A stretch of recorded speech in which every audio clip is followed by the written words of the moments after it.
Hello everyone.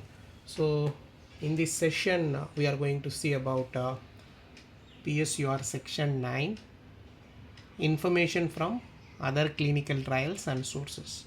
So actually this section divided into two portion.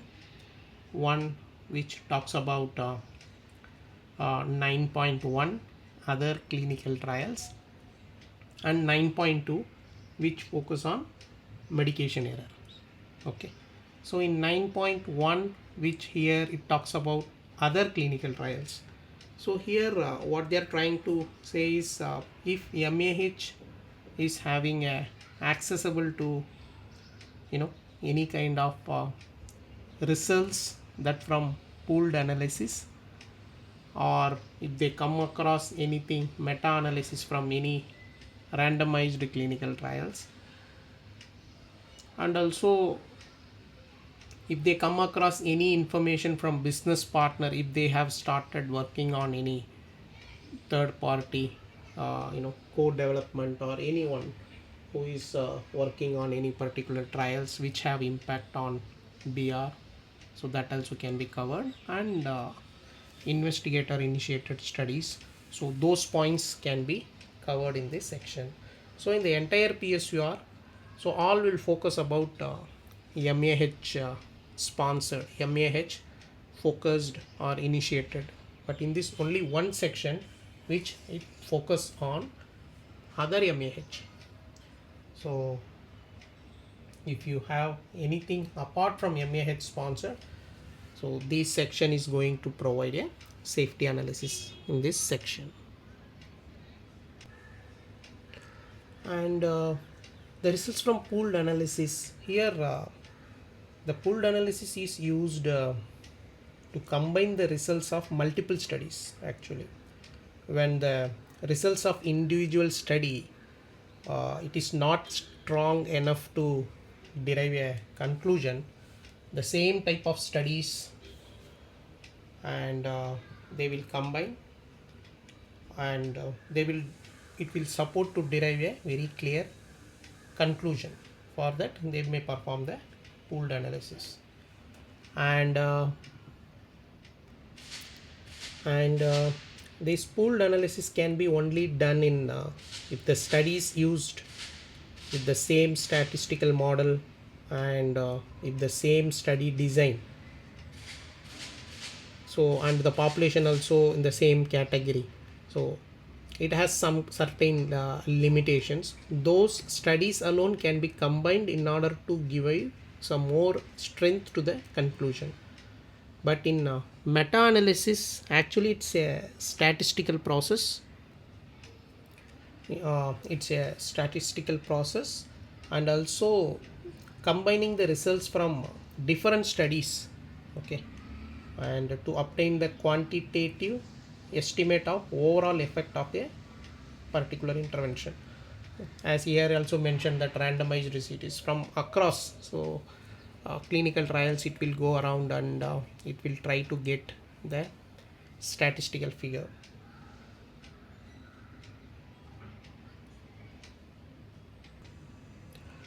So also we can to for a better understanding, you are doing a systematic review as a complete overview, and you are narrow downing to a research question where you wanted to know, and you are performing a meta analysis. This is a systematic review overview what you are doing for a research question, and you are narrow downing to the relevant clinical trials whatever it comes, to strengthen the statistical quantification strengthening. And this is called meta-analysis, what you are performing here, the meta-analysis. And again further narrow downing to the individual patient data. Again you are focusing on a particular individual patient data to a similar group or something, you are narrow downing, and this might be called as pooled analysis. So this could be a meta-analysis, whatever it is being called. This is a overall systematic review. So this is where just for understanding purpose you can keep it up. So it will go randomly and it will collate example. You are doing a literature search using the Medline Biosis, Embase. So that's a kind of meta-analysis with a Boolean search what you are applying, and it retrieve everything. Then you are narrow downing. That kind of concept that you can understand. And this is about these access. If MAH have any access in the public website, so they can check and they can come across, and they can present in this particular section. This is all about section 9.1. And regarding 9.2 medication errors, so in this section 9.2 medication error, actually it again the presentation is depends on MAH, and there is a clear guidance has been given in the guideline that how to generate the medication error listings, the tabulations, and need to be presented and analysis. And in this section usually it summarizes the information on patterns of medication error. They wanted to understand the pattern, what pattern of errors is being caused, because the authorized product, how it differs from the actual use, what is the pattern of errors are being happened in the market, and what are all the potential errors also, errors. Even these potential errors may or may not associated with an adverse event, because this potential error is circumstances where it lead to a medication error may or may not involve a patient also. So usually the medication errors, as you might be already aware, that it could be mainly prescribing error, or dispensing error, or administrating error, or even the storage. Even during the storage there is a error. So these type of medication errors they will analyze and they will present in this particular section. So just to discuss further bit in detail that errors usually it might be intentional or unintentional. Unintentional already we have spoken, like it unintentionally, something by error I have doctor might have prescribed, or the pharmacist might have dispensed, or at the same time pharmacist might have stored, or patient might have stored, and the nurse might have prepared, or any medical profession or any doctor might have prepared a medication by mistake, wrongly procedure they have prepared but not administered, and so prepared unintentionally, and administration, so again by mistake.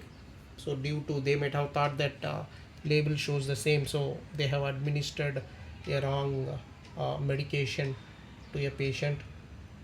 So everything could happen with adverse event or without adverse event. So these are all the unintentional. They didn't intended to do anything intentionally, but by mistake they have done all these things. So the outcome, the cost could be with adverse event or without adverse event. Either could be a thing, but maximum it focusing on any medication error in any of the guideline. If you see, the national pharmacovigilance system actually rule over on this particular portion, and EMA always give a high level guidance how the medication error to be managed, what is the importance of medication error and everything. But national pharmacovigilance system also plays a very important role in terms of reducing the medication errors. And if you come to intentional could be a kind of off-label use.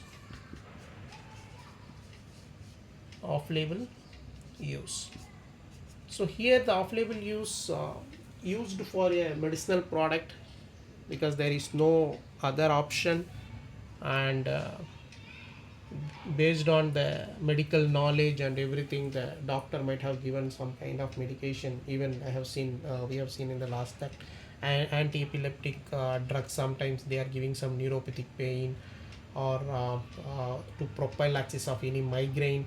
So they know currently which is not suitable medication available for that patient, but intentionally they are giving off-label use to a patient in order to give some medical benefit. Okay, so this also can happen here. And there is one more thing here also. We can see off-label use could be a intentional highly, because if it is a healthcare professional is giving. Okay, sometimes patient intentionally also they may administer, in order to get benefited something. Patient also can be administered off-label use headache tablet, they can use it for some other purpose also, we don't know. Okay, if it goes unintentional, that is something, but intentionally also then can happen. But the more provision what we are focusing here is off-label use by a healthcare profession, so they are giving this particular product. And misuse and abuse. Okay, so misusing the product and abusing the product, I don't want to go into very detail. A simple example can be, to give in order to avoid the confusion. So misuse, I am misusing the product, I am abusing the product. So always misuse is intentional and inappropriate use of the product, and abuse is always, it's a kind of intentional excessive use of the particular product, and usually it will go and it will give some kind of harmful effect to the patient. Example, to understand or to remind any event, it is been, any scenario is been given, whether this is been misuse or abuse, how to differentiate between these two is the psychological effect of the particular patient. If that particular medicine patient is used to get a euphoric effect, means a psychological, to enjoy for a moment, that psychological and enjoyment have the patient is used that particular product, obviously you can say that he is abused that particular medicines.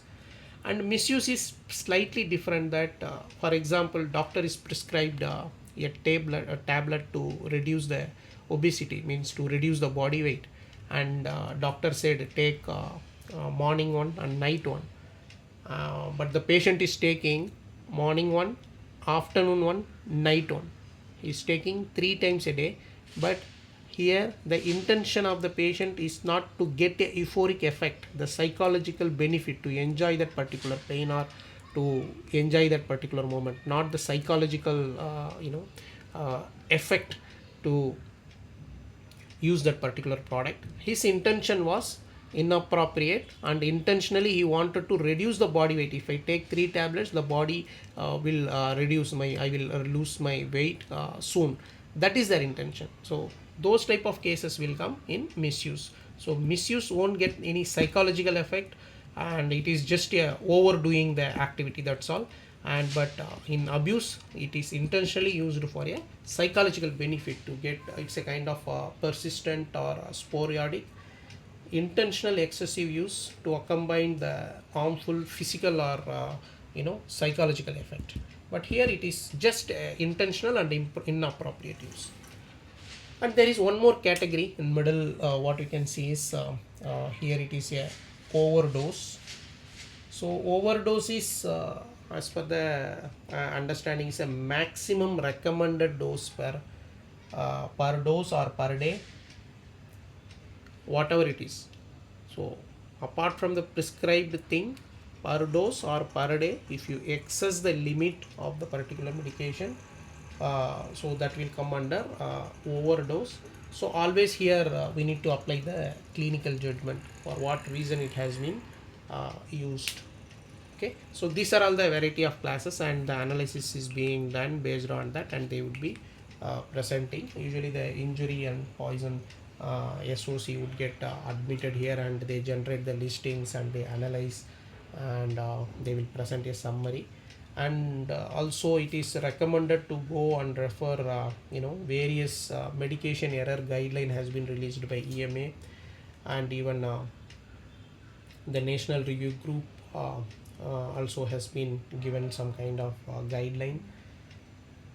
So you can go and you can refer for more details about the medication error. Thank you.